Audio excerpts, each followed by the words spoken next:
Good morning students. आज हम oogenesis के बारे में पढ़ेंगे। oogenesis होता है formation of a mature female gamete. ये टोटली डिफरेंट होता है स्पर्मेटोजेनेसिस से, क्योंकि oogenesis इनिशिएट हो जाता है during the embryonic development stage, जब million gamete mother cells form होते हैं, जिनको हम oogonia बोलते हैं। इसका मतलब जब गर्ल चाइल्ड का एम्ब्रियो डेवलप हो रहा होता है मदर्स वोम में, उसी वक्त oogonia का फॉर्मेशन हो जाता है। उसके बाद no more oogonia are formed and added after birth. तो these cells start division, enter into prophase 1 of the meiotic division। क्या होता है कि जो ओवरी की जो एपिथेलियल सेल्स होती हैं उसमें पहले माइटोटिक डिवीजन होता है, और माइटोटिक डिवीजन में वो फॉर्म करते हैं जो और oogoनियम फॉर्म करते हैं ना, सिंगुलर oogoनियम, और जो प्लूरल फॉर्म है वो oogonia।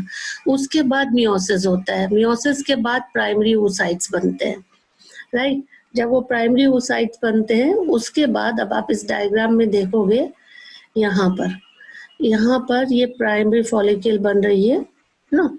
तो यहाँ पे अगर हम बात करें कि क्या हो रहा है कि जब प्राइमरी oocytes बन गए तो each primary oocytes then get surrounded by a layer of granulosa cells।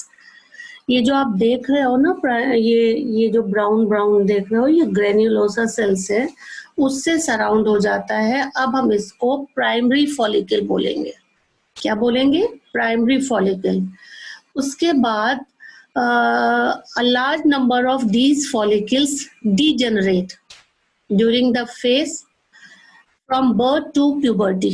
मतलब जब बच्चे बड़े हो रहे होते हैं, जब गर्ल बड़ी हो रही होती है, तो प्यूबर्टी स्टेज तक आते आते बहुत सारे फॉलिकल्स डीजनरेट हो जाते हैं, और सिर्फ 60,000 to 80 प्राइमरी फॉलिकल्स रह जाते हैं ईच ओवरी में।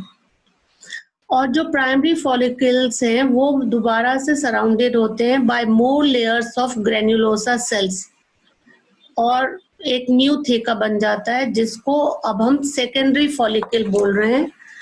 सेकेंडरी फॉलिकल से ट्रांसफॉर्मेशन होता है टर्शरी फॉलिकल में, और जिसमें आप एक फ्लूइड फिल्ड कैविटी देखोगे यहाँ पर।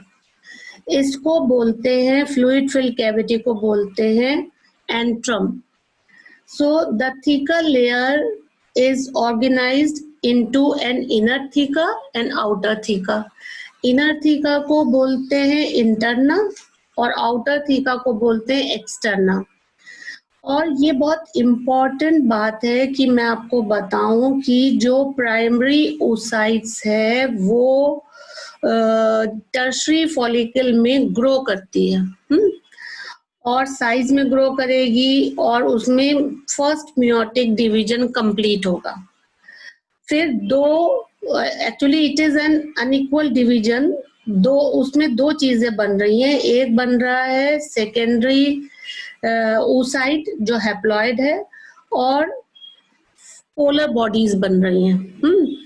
यहाँ पर नेक्स्ट डायग्राम में आप देखोगे, इस डायग्राम में आप देखोगे कि ये oogonia में माइटोसिस डिफरेंशिएशन हुआ था, फिर प्राइमरी oocytes, फिर फर्स्ट मियोटिक डिवीजन के बाद सेकेंडरी oocytes, और ये फर्स्ट पोलर बॉडी बना। ठीक, फर्स्ट पोलर बॉडी बना। फिर ये जो सेकेंडरी oocytes है, इसमें बहुत सारा न्यूट्रिएंट रिच साइटोप्लाज्म होता है ऑफ द प्राइमरी oocytes। और अगर हम ये बात करें कि ये जो पोलर बॉडीज हैं ये दोबारा डिवाइड होते हैं या डीजनरेट हो जाते हैं, इसके बारे में कोई श्योरिटी नहीं है। यहाँ पर जो टर्शरी फॉलिकल है जो आपने पीछे देखा था, टर्शरी फॉलिकल जो है उसमें क्या होता है कि चेंजेस आती हैं, और चेंजेस होने के बाद एक मैच्योर फॉलिकल बनता है जिसको ग्राफियन फॉलिकल बोल रहे हैं। और यहाँ पर secondary oocytes forms a new membrane called zona pellucida.